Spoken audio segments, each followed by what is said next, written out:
The World Cup is just Mbappe's competition. Only so lovely.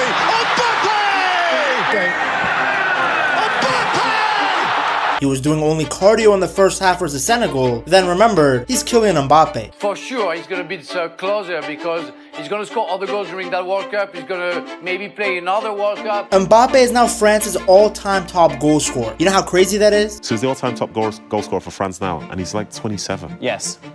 The guy is making history and breaking records right now. France have had so much talent over the years, but it's Donatello who stands at the top of the mountain, and the gap is only going to get bigger. He's the guy that the Cristiano and Messi are handing over. Yeah. From the moment he first stepped onto a World Cup pitch, he has dominated the competition. He's no longer the teenage prodigy he was in Russia, nor is he the heartbroken hero of Qatar. He is now the captain of France, their superstar. In 2018, you were a teenager playing in your first World Cup. Yeah. In 2022, you were a breakout star. What does 2026 have in store?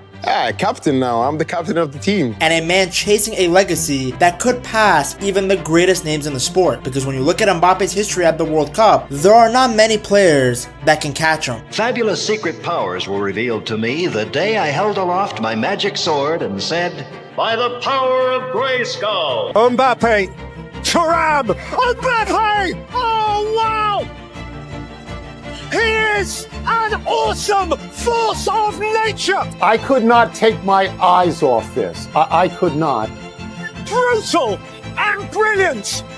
It's 2 each in the World Cup final. But we're talking about a guy that at any minute can unlock any situation and any defense. Because Mbappe does things that like other players cannot do. Somebody who seems semi-human at times because he is so talented. You know, this is what you want to see. This is why you put your TV on. He is an all-round superstar. Best player in the world, maybe the future best player in the world. I mean, the sky is the limit for him. Teenage kicks!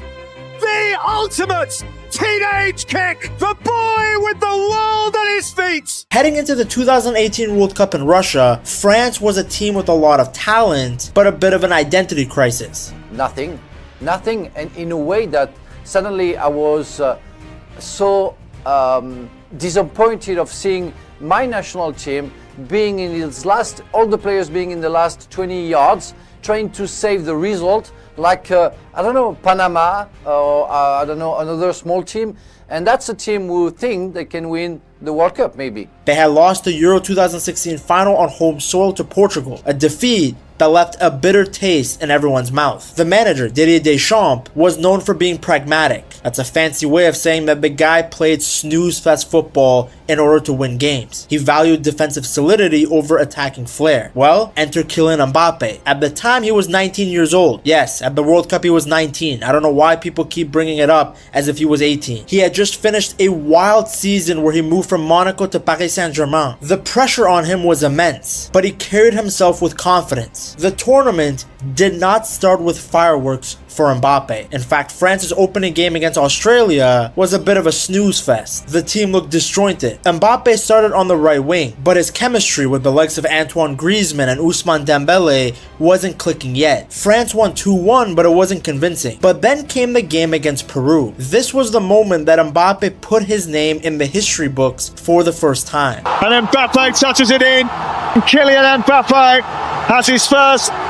World Cup goal. The match was pretty tense. Peru were fighting for their lives, but in the 34th minute, Olivier Giroud's shot was deflected, looping over the keeper. Mbappe was the first to react. He tapped the ball into an empty net from close range. It was not a spectacular goal, it was a poacher's goal. But at the World Cup, every goal matters, no matter how pretty or ugly. With that tap-in, at 19 years and 183 days old, Mbappe became the youngest goal scorer in the history of the French national team at a World Cup. What really stood out about his performances in the group stage wasn't just the goal, it was his tactical discipline. Deschamps had set up the team in a way that required the wingers to do a lot of defensive work. In the final group game against Denmark, which was a dreadful 0-0 draw, Mbappe came off the bench, but he followed the tactical blueprint. It was obvious what the French national team was going to do. They were going to sit deep, absorb pressure, and then unleash Mbappe on the counter. So the fact that he was able to follow the game plan at such a young age and still perform on the offensive end, it showed how good he was. Now, if you want to see the exact moment that Mbappe really began to be spoken about by the rest of the world, you have to look no further than the game against Argentina. It's one thing to do it for Monaco first, then it's one thing to do it for PSG with more pressure and more expectation.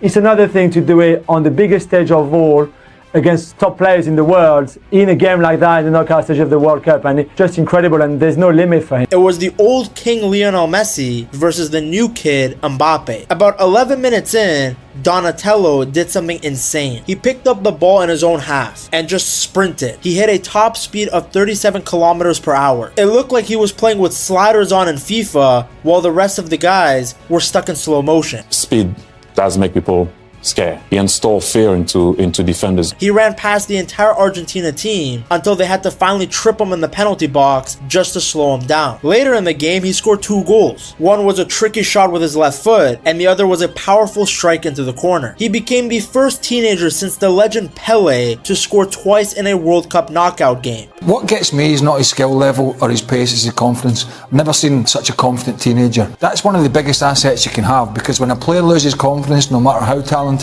it's tough to get back, but he is super confident. In fact, that's what he looked like the whole tournament, the new and French Pelé. In the next games against Uruguay and Belgium, teams tried to block his path so he couldn't run. But Mbappe showed that he was more than just a speed merchant. He was smart on the ball, he worked with his teammates, he had the physicality of a teenager, but he played with the brain of a 30-year-old veteran. In the final against Croatia, Mbappe put the finishing touches on his dream summer. In the second half, he took a touch outside the box and smashed a shot into the bottom corner. With that goal, he joined Pelé again as the only other teenager ever to score in a World Cup final. He finished the tournament with 4 goals, a World Cup trophy, and the Best Young Player award. He was the magic spark that turned a good French team into the best team in the world. Now, if 2018 was about Mbappe joining a great team, 2022 was about him carrying that team on his back.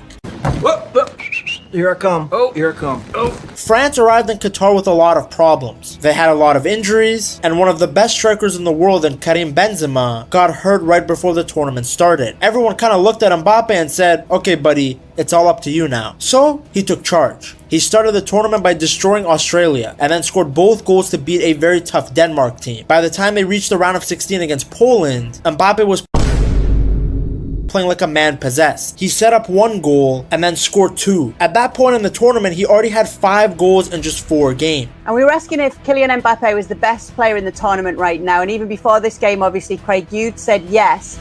With what we're seeing, is he the best player in the world right now? Yes. In the next 2 rounds against England and Morocco, Mbappe didn't actually score, but he was still one of the most important players on the pitch. It was basically Griezmann followed by Mbappe. England were so scared of his speed that they put 2 or 3 players on him at all times, which in some ways you can argue gave his teammates the space they needed to win the game, like Chouameni's long shot. Against Morocco, he went on a wild run past 3 defenders to help set up the winning goal. So even though he wasn't scoring, he was still one of the biggest reasons why France were winning matches. Then came the final against Argentina. I could not take my eyes off this. I could not. Now, for the first 80 minutes, it was a disaster. People don't talk about it because of how good his performance ended up being, but he was literally a non-factor for the beginning of the game. France were losing 2-0, and Mbappe didn't even have a shot on goal. It looked like the game was over. And then in just 97 seconds, Mbappe the Turtle changed everything. Fine.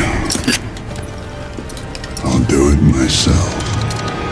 Minute 80, he smashed in a penalty to make it 2-1. Minute 81, he hit the unbelievable falling volley into the bottom corner. The stadium went crazy. I mean, the guy dragged France back from the dead in less than 2 minutes. Mbappe, what he did, France is down 2-0 in the game. Yes. Then he ties it, so all credit to Mbappe and France. The game went into extra time, and when Argentina scored again to lead 3-2, Mbappe stepped up one more time. He scored another penalty to tie it at 3-3, completing a hat trick. something that had only happened once before in a World Cup final. And I know it's easy to mock the fact that 2 of his 3 goals were pens, but the pressure of scoring from the spot in a World Cup final with billions watching is insane. So I'm never gonna downplay somebody scoring that. Mbappe shoots 3 penalties. I never seen that in my life. 3 on the same side. I mean, you have to have the guts to do it. Remember, Jeff Hurst in 1966 was the last guy who scored an hat-trick. Yes. And Mbappe did it, and on top of it scored a penalty